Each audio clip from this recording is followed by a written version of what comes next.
Morning. I'm talking to David Brown of Charter One. Good morning, David. Good morning. And I had a great pleasure talking to David. I'm actually have been looking forward to interviewing you for some time because I know a little bit about you. It was referred to you by some pretty heavy hitters in your own company. And let me see if I understand this right going in, because you're kind of a rare bird. My understanding is, what do you do, around 40, 50 million a year?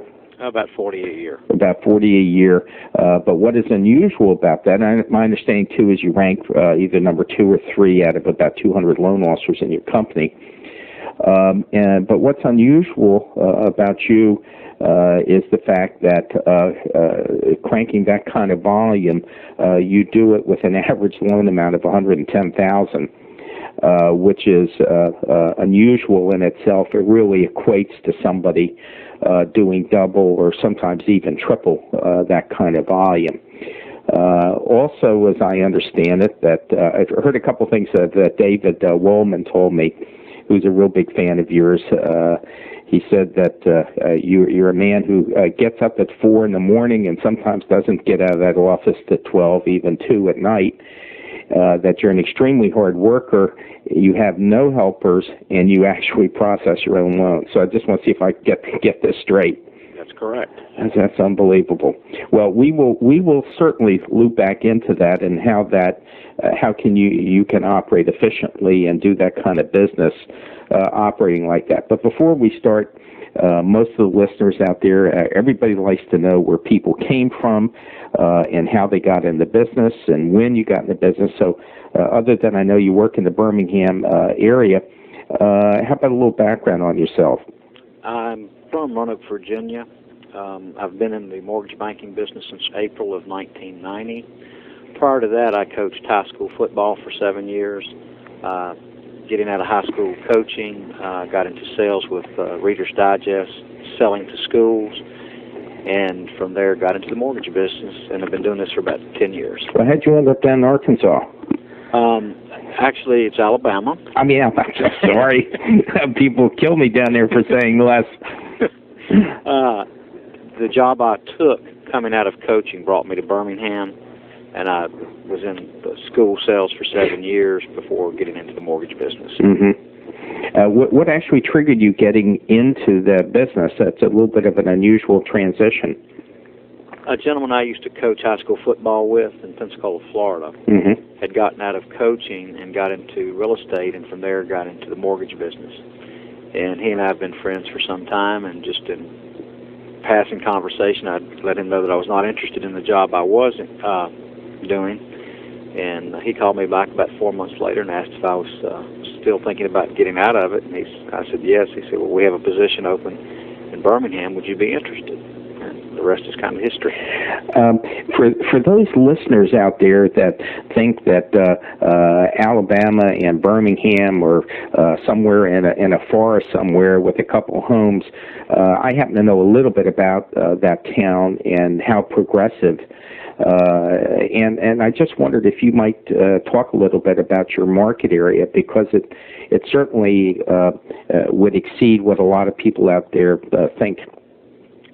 Birmingham is the best kept secret in the country. Absolutely. Population here in the metropolitan area is a little bit over 1 million people. At one time, the steel industry was a driving industry in Birmingham, but that has changed dramatically. The medical field is the number one industry in Birmingham now. And it's very progressive. I saw something where you took your old steel factory and now it's becoming a museum. Oh yeah, it's Sloss Furnace. Mm-hmm. Have a lot of functions out there. Birmingham's got a lot of art galleries. It's very progressive. Right, absolutely. And it also is certainly for the South is a pretty wealthy area now in terms of income, and that's a town that is really on the move and has been for some time. Well, in your early days, not that long ago, it's really something that you build up your business to this kind of level in a short time, and 10 years is nothing in this business. When you started off, how did you go about doing business? Did you get the 1 week slam treatment and out the door and hit the realtors, or? Right. I went to work initially with Bank Boston Mortgage, who at that time was Mm-hmm. one of the few lenders in the country that had laptop technology. Wow. Had it not been for that, I'd have probably been lost. It gave me the appearance of knowing what I was talking about when I was making my calls. I had never been in the mortgage business, had never been in any type of business relating to finance, so I was really a rookie. I initially went out and started making calls, calling on every office that I could think of, or I'd look up in the phone book and just go call on them. After several months of doing that, I realized that I was going about it wrong, and I decided that I was just going to isolate on several of the key offices and just become a permanent fixture in those offices. And took about 4 offices and was just in those offices almost every day looking for reasons to be there. And from there, it just kind of grew. Mm-hmm. Do you still keep those offices as your core, or have you over the years expanded out? Those offices are really my core, but it's kind of expanded, and I've gotten a lot of referral business from the listing agents that I have developed relationships with over the years. I don't go out at this time and make calls on a regular basis other than on the telephone. I am in contact with most of my agents daily on the telephone. Mm-hmm. But what about, let's talk about the listeners out there who are trying to learn from you, and what advice would you have for loan officers that are just starting out, or those with, let's say, less than 2 years experience out there that maybe are having a tough time? This is a little bit of a hard market out there now. It is. I was real big initially on and still am, on writing notes. When I would go out and make calls to a new office or on a new agent, at the end of the day I would come back to the office and I would write to each of them a thank you card, thanking them for taking the time to visit with me. I'd go to the downtown post office and put it in the mail that night so that they would get it the next day, so that it'd be fresh on their mind. Every time I close a loan, I will write 2 thank you cards, one to of course, the selling agent who referred the business to me, and also one to the listing agent, thanking them for giving me the opportunity to work with them. What about specifically for the new people out there? Would you recommend price sheets, or what kind of tricks do you have, or maybe that's the wrong word to use, but what kind of techniques would you use to get in some of the realtor offices today, which is a lot harder, as you know? Right. I never have done rate sheets. The companies I've been with, we've never been the best priced in town. We've never been the worst priced. So I don't do rate sheets. What I would do is come up with a flyer on some program that we had, a special program. I'm talking about a one-year arm or a program such as that, just a reason to be in there. When you went into these offices, were you dealing with a lot of realtors, or did you get what some people call centers of influence, where you try and pick 10 or 12 out? A center of influence. I would try to pick the top producers to call on regularly. When I first got started, however, what I realized was the top producers already had relationships built up with other lenders. So I kind of concentrated initially on the newer agents who didn't have relationships. And when I got the opportunity to do a deal with the newer agent, I would just try to do a great job so that word of mouth advertising to the other agents would give me the opportunity to work with them. Mm-hmm. Was that effective? Very much so. Very much so. Something that you would recommend to people out there? Yes, sir. Example, one of my top agents today, I called on her from the very beginning, and she had a relationship built up with another lender. And she said, as long as he continues to do the job he's doing, I'm staying with him. She said, but if he ever makes a mistake, I've watched what you've been doing, and I'll give you an opportunity. And I'd probably get about $4 to $5 million a year in referral business from her now. Mm-hmm. Don't you find that that's kind of an interesting comment? I know I picked up on it right away, and I'm sure the others did. And I think it's a sign of the times we live in. When you quoted her as saying, well, if he ever made a mistake, right, And I think it's kind of a sad commentary. On one side, there is another edge to it, and that is if you perform and don't make any mistakes, you're kind of, you're in the groove. But in that business, in the business that we're in, it really doesn't take too much to turn an agent off, and even an office. Exactly. We still have a lot of sayings up here in Birmingham, but one of the sayings is you're only as good as the last deal you did. So you've got to keep your guard up at all times and stay on top of every deal that you do. Well, there seems to be an inherent contradiction, which there really isn't, between you saying that you really don't call on the offices anymore, and the fact that if you make a mistake or don't do a good job, you're going to be out of there.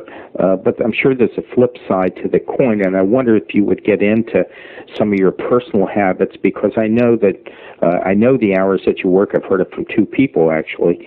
And so there must be another side to this. If you don't call on offices, what do you do to ensure your success and making sure the deals close? I'm very hands-on from beginning to end. Of course, I take the loan application. I try to get as much documentation up front as possible. I actually process my loans as well, and that in itself has gotten me business. Another example is the #1 realtor in the city of Birmingham. I never solicited his business. I had done many deals with him where he was the listing agent, and one time, he's out of the blue, I got a call from someone who said it was referred by this gentleman. And I've since built a relationship with this realtor, and I asked him one time, why did you start sending me business? He said, because I could call you at any time, pick up the phone, ask you about a file, and you didn't have to talk to a processor. You didn't have to say, wait, let me pull the file. You could tell me right then what the status on the file was. And just by staying in touch with the realtors, I've been able to develop relationships. Talk about the processing. Obviously, out there in the real universe, very few people do it like you do. Probably the others that might consider it are probably scared to death. I got a different word for that. It'd probably be edited. That what you do is very unusual. So let me ask you, why do you do it? It's just my personality. It's my reputation that's on the line, and I don't want to turn that over to someone else. But there's a lot of good processors that are out there. Right. There are. How I initially got started processing my own loans was I was working for a company where we had on-site processing, and they changed their philosophy and went to a centralized environment. Oh, yeah. Disaster. And it was an absolute disaster. Total. And from that point on, I just picked up every file and said, I'm just going to do them myself. And I've gotten in the habit of doing it, and my realtors are accustomed to it, and it's been very successful for me. Mm-hmm. It's my personality, right, and how I like to do business. And I think that's an interesting comment. I'm glad you said it and not me, and that is that for the loan officers that are out there, for those that are new and those that are experienced, it makes sense to emulate people and some of the things that they do, and if it works for you, use it. But if it doesn't work for you, don't use it. Exactly. And obviously, doing your own processing works for you. In theory, it kind of makes sense. If you think about it, I can tell you where the potential fatal flaw is, though, but it makes absolute sense because you have a total command of the file.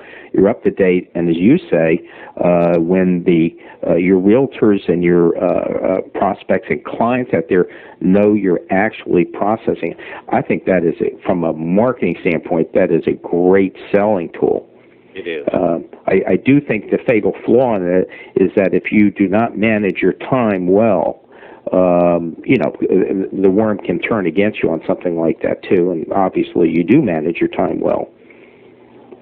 It takes a lot of time.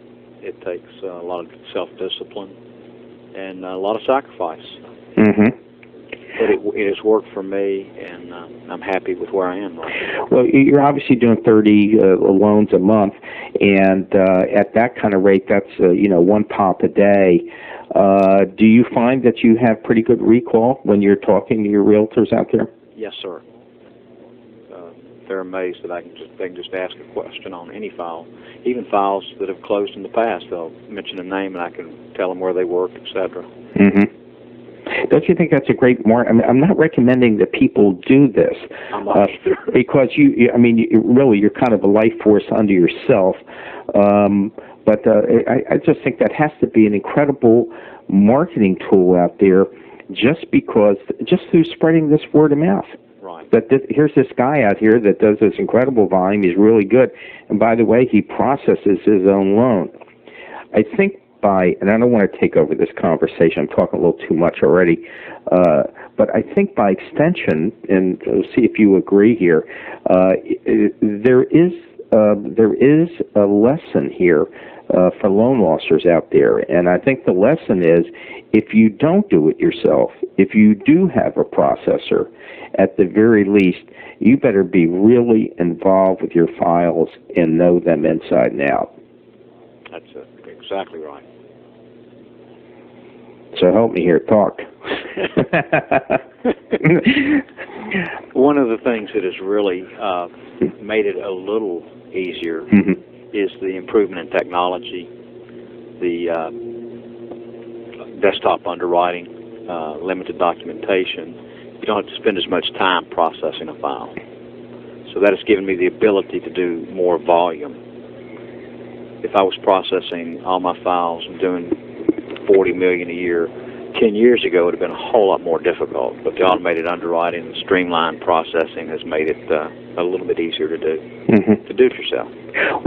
Do you do a lot of governments yourself then? I probably do about 30% government. Mostly FHA? Mostly FHA, probably about 5% VA. VA's kind of dying out as the amount of service people has declined over the years. Right. And in this market, there's just not that many VA loans. Although actually, as a veteran, you can really use it 2 times. Pardon me? You can use your VA twice. Yes, you can use it as many times as you want, just as long as the previous loan's paid off. Oh, okay. Well, that's even a change. I had heard a couple of years ago, of course, I've been out of that side, that you could only use it twice. And if you put no money down, they whack you like 3 points or so. On subsequent use, it is 3%. Right. But you can actually use it more than twice now? Yes. Oh, okay. Well, that's kind of interesting, being a veteran. Let me kind of change tacks a little bit. What do you do in terms of dealing with the non-realtor community? Do you work, for example, CPAs or title attorneys? Do you have alternative sources that you've pursued over the years, and would you recommend it? I would recommend it. I have not done it. Fortunately, I've got a good core of realtors that are good producers, and I haven't had the need to, but I would definitely recommend it, because so many of consumers nowadays are before they even get with the realtor, have gotten with the lender. They're very educated now. Yeah, I think everybody agrees that the consumer is highly educated now. Even those people that are doing low loan amounts or blue collar, a lot of blue collar people, they're surfing the net now and they're using it to gather information, even if they're not doing a loan on the internet. Exactly. And let me ask you: do you do any other things in terms of doing seminars, any other, or is it just really 100% focused on your realtors? It's 100% focused on the realtors. The realtors do, however, from time to time, have me do home buyer seminars. One particular real estate agent will have a first-time home buyer seminar and ask me to come speak. And I do several of those, probably 1 or 2 a year. You know, I've talked to a couple of people, Don Ehrman from SunTrust down in Harrisonburg. He does about 4 of these a year, and another fellow, Ed Navarro, does them too. And using these homebuyer seminars has been very, very successful for them. It has for me as well. I'll usually get at least 1 or 2 loans from each one I do. So it makes it worth my while. Let me ask you something. What percentage of your business after 10 years is now coming in strictly from referrals? You know, I've never put the pencil to it, but a large percent. A lot of times, a lot of my business comes from referrals from previous customers. Mm-hmm. They have relatives or friends who are in the market, and they'll refer them to me. When they call, do you have a contact manager system? I do not. Just my memory. Wow, this picture is really. You are a one-man force. I fully expected you to say, "Oh yeah, I have Acton. Yeah, we send stuff out 5 times a year." And if I had someone to help me do it and knew how to do it, I would probably do it. But I fortunately have not had to do that. I think your company is getting about the best deal out of you of any loan officer. I thought their overhead for you is nothing. I think you need to go in and get a bigger whack on your commission. That's what I think. Can I get you to call my... Absolutely. I'm going to call right... Give me the name of the president. I'm going to call him right after this. I'm going to send him a tape of this. This really is amazing. Well, obviously, since you're so focused and you don't have a contact management program, let's get back to the realtor business, because most of the people that are listeners out there, if they're not exclusively doing builder business, they're doing realtor business. I was doing an interview not too long ago, and the person I was talking to was very emphatic that even though people were trying to go direct to consumers and bypassing realtors, the fact of the matter is that realtors still do maintain an enormous amount of control over that client, for good or ill. You can argue it, but the fact is that realtors still control deals to a certain extent in this industry. And I don't really see that changing. I don't either. And in this market, it's still very strong that the realtors control the business. They control everything. They control, the closing attorneys, who's going to close with, sure, companies, and the lenders. Mm-hmm. Well, in your market area down there, one of the things that we talk about, not a lot, but we do talk about it, are controlled business arrangements where a lot of the realtors now are setting up mortgage deals called controlled business, or CBAs. Right. And I wondered if you seem to have escaped by going through the window before that, gathered any momentum. But do you see that as being important out there in the marketplace? I'm not talking about you. Yeah, it is. There's several of our larger real estate companies have them set up in their own offices, and they are doing a good amount of the business. But I got in at a time before these became popular and had some relationships, strong relationships developed, and it has not affected me at this point. Right. But I'm actually leading you on here. And where I'm leading you on is that understanding that there are potentially 67,000 listeners out here in the universe of mortgage banking that could be listening to this. And so what would be your advice to those loan officers out there that have to deal specifically with offices that have a CBA in that kind of environment where you have gatekeepers and you get stopped at the door and the manager is, trying to steer people to these loan officers? What do you recommend specifically? There are other ways to get in touch with the realtors rather than calling on the offices. I used to look in the newspaper for open houses, and on Saturdays and Sundays would pick out an agent that I knew was a good producing agent, and would go to their open house and visit them. There's ways to get around that. I always look for ways to get to an agent outside of the office, because it's so hard to see them when they're in the office. Most agents now, a lot of agents nowadays rather, don't even go in the office. They're working out of their homes. That's kind of interesting. That hasn't really come up before, but in a way it kind of makes sense now with the fact that you have laptops where you can plug into software programs and realtor boards.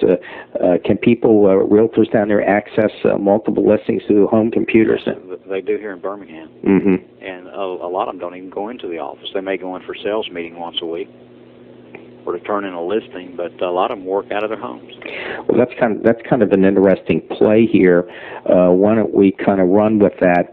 And what would you do as a loan officer if you were new and you wanted to try and get these kind of people and deal with them outside of the office?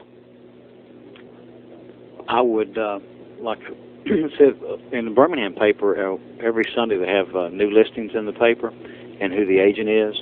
I would focus in on several agents. I would do net sheets for their listings that they have. Call them up, see if I could take them to lunch and show them what I could provide for their listings to try to help them sell their properties. Just things like that. Yeah, I could almost see a program, Dave, where if down in that area with the people that were working at home, you could almost create a business for yourself, never visiting a realtor's office. Exactly. Which I think is something that I know in the previous interviews that we've never really focused on, that aspect of the business that a lot of people are spending their time. I know when I was in the business as an originator, and I think I kind of ended up, my best guess is somewhere around 83 when I actually got into management and stopped originating. But in those days, everybody used the office. There were no there was no computer access. You would go into an office and they were pretty much jam-packed all the time. And if you had a client was there and you took the client out and you came back. But whatever it was, you were really kind of grounded to that office. There's a lot of ways to get with agents. Just checking the newspaper. I've gone by offices and got a list of all the agents. How do you do that? The secretary will give me a list of all the agents in the office. It has their birth dates on it, and I do have someone that helps me keep up with that, and I send birthday cards to all my agents every year. There's a lot of agents that do that. I think that makes good sense, kind of low tech, but very effective out there. It is. They appreciate it. Yeah, people like to be. There's an inherent need to be recognized.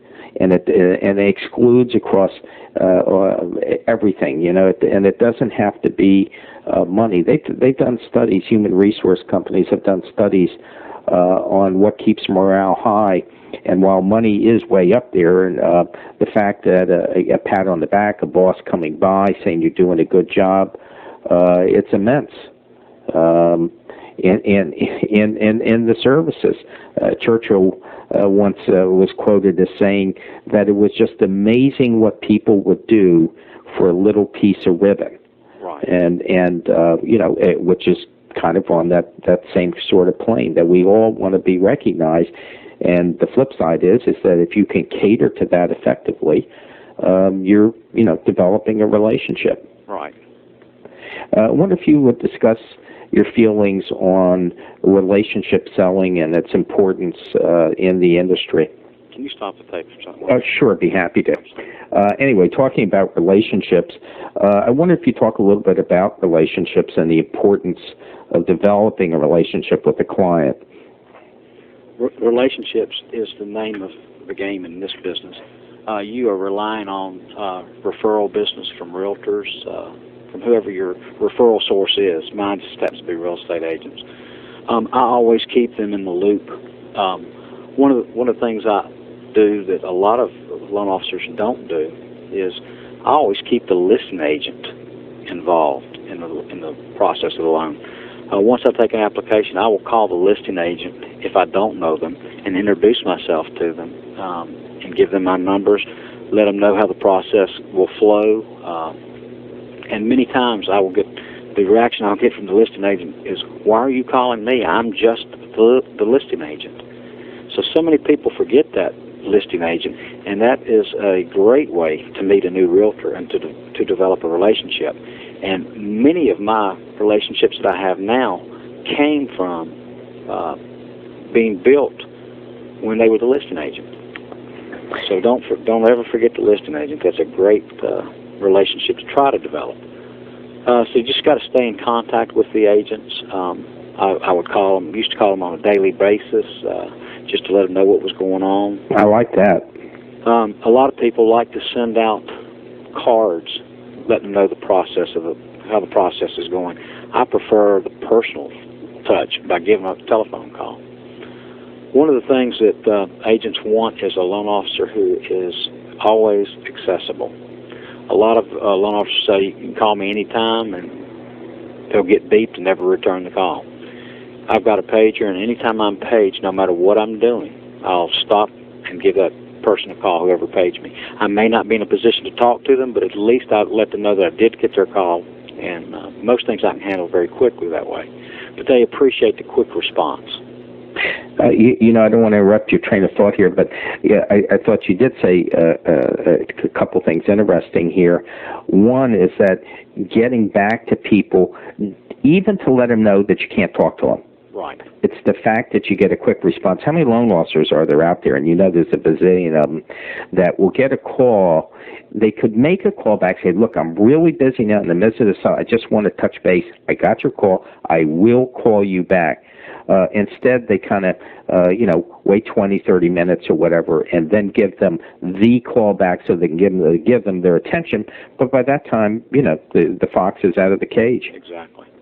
And I thought there was something else that you said interesting, too, and then we'll kind of get back on your train of thought, and that is, I thought that was also interesting, your comment to listing agents saying, why are you calling me? I mean, what does that tell you personally about the state of the business out there and the opportunity that's available in dealing with listing agents when agents say that?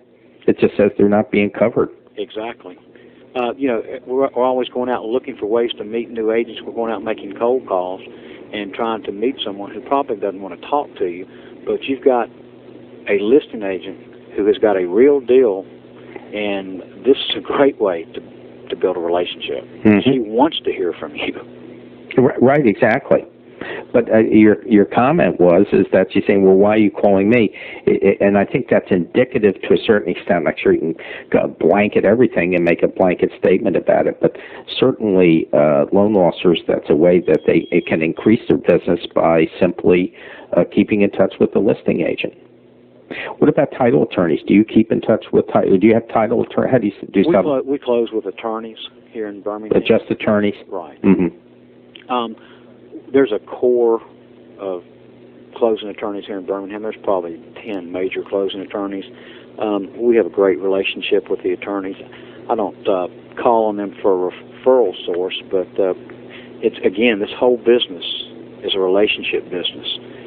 You've got relationships with your attorneys, with your title people, with your appraisers. It's a big family, and you got to have a relationship with all of them. Mm-hmm.